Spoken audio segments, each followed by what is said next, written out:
మీరు 80ల నుంచి మాట్లాడుతున్న కారణంగా భారతదేశంలో కులం ఉంది, కుల సమస్య ఉందని మాట్లాడగలుగుతున్నాం. కానీ దీన్ని ఒక సమస్యను నిర్వచించి తనకు నరేషన్ ఇవ్వడంలో దళిత ఉద్యమము, ఉద్యమ నాయకులు వైఫల్యం ఉందని ఒక భావన ఉన్నది చాలామందిలో. తప్పకుండా ఉంటుంది. ఎందుకు ఉంటుందంటే ఒక ప్రవక్త చెప్పినంత, అంబేద్కర్ చెప్పినంత అనుయాయులు చెప్పలేరు.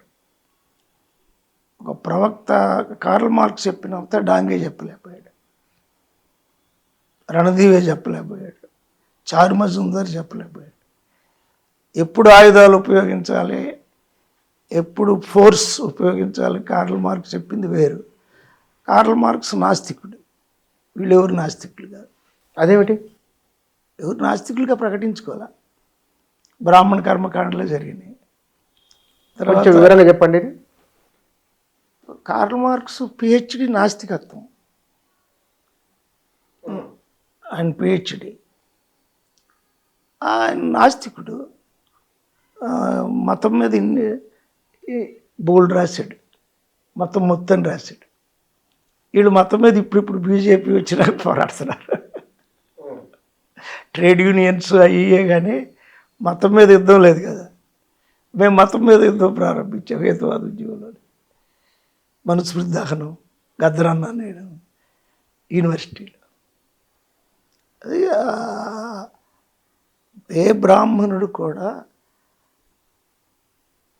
బ్రాహ్మణ విమర్శను చేయడు,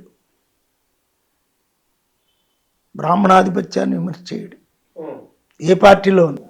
బ్రాహ్మణాధిపత్యం అంటే అంటే బ్రాహ్మణ మేధావులు అన్ని పార్టీలు వాళ్ళే కదా, అన్ని పార్టీల మేధావులు వాళ్ళే కదా. చదువు వృత్తిగా గలవాళ్ళు దాన్ని ఉపాధిగా కూడా వాడుకుంటారు. వాయిస్ మార్చటమేగా. ఇప్పుడు మీరు తెలంగాణలో అందరినీ ఇంటర్వ్యూ చేస్తున్నారు, వాయిస్ మార్చటమేగా వాళ్ళు చేసే పని. ఆడి దగ్గరే పని చేస్తుంటాడు, మీ దగ్గరికి వచ్చి వాయిస్ మారుస్తాడు. పని ఎక్కడ చేస్తాడు? యజమాని ఎవరు? అతను విమర్శించేవాడే. కానీ మరి దళిత బ్రాహ్మణులు ఉన్నారుగా, దళిత బ్రాహ్మణిజం కూడా పెరిగింది కదా ఈ మధ్య. దళిత బ్రాహ్మణిజం అను అదే. అంటే దళితులు వాళ్ళు కల్ట్స్ అంటే ఒక ప్రాంతంలో ఉండేటప్పుడు ఆచార సంస్కృతిగా తీసుకుంటారు. వాళ్ళు ఉత్సాహంగా బతుకమ్మ, సారమ్మ, సారక్క, దాన్ని కల్చరల్ ఆనందం కోసం. అన్నం తప్ప ఏం లేదుగా. అప్పుడు భజనలో, రామ్ భజనలో ఆనందం ఉంటే తీసుకుంటారు, వెళ్తారు భజనకి, ప్రసాదాలు. జస్ట్ జీవించడం కోసం కల్చరల్గా ఉంటారు కానీ సీరియస్ కాదు. సీరియస్ అయితే క్రిస్టియానిటీ మరి 16 కోట్ల మంది ఎలా అయ్యారు, బౌద్ధులు ఎలా అయ్యారు, జైన్లు ఎలా అయ్యారు, అన్నీ ఇళ్ళేగా. ఏమంటారు? అదే ఇప్పుడు కారంచేడు ఉద్యమం దాంట్లో మీకు ఆ ఘటన మిమ్మల్ని మీ ఉద్యోగం వదిలేసి తిరిగి టర్ను అంటే మీరు ఆనాడున్న పరిస్థితిని, మీరు ఆనాడున్న మీకు అంచనా ఏమిటి, భవిష్యత్తు ఎట్లా ఉండాలని మీరు అంచనా వేసుకున్నారు? ఉద్యమాలకు అంచనా ఉండదు. ఉద్యమాల్లో రోజు ఎత్తుగాళ్ళు ఉంటాయి. తీసుకున్నది ఏంటి? 2 పాయింట్స్. ఒకటి, చంపినోని చంపకూడదు, వాడిని శిక్షించాలి.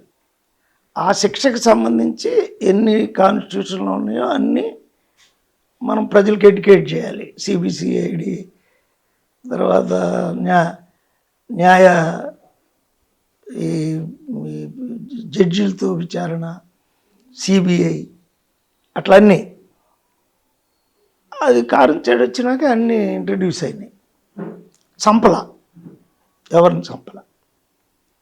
అది సాధ్యం కాల నక్సలైట్ మూమెంట్, కమ్యూనిస్టులు. అప్పుడు ఎవరిని చంపనప్పుడు ఉద్యమ రూపం ఉంటుంది, ఎవరినైనా చంపినాక అది ఫ్యాక్షనిజంగా మారిపోతుంది. అవతలవాడు కూడా కక్ష పెట్టుకుంటాడు. అంటే కక్షలు నడుస్తాయి, ఉద్యమం నడవదు.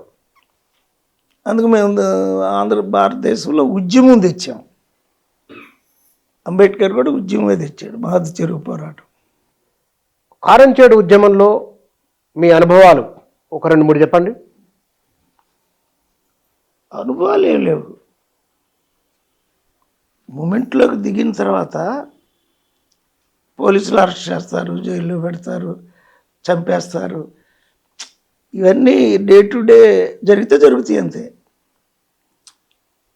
కానీ అనుభవం ఒక్కటేంటంటే చంపేస్తారని వెనక్కి రావడం, చెలో పిలిపిస్తే అరెస్టులు చేస్తారని వెనక్కి రావటం అట్లా లేదు.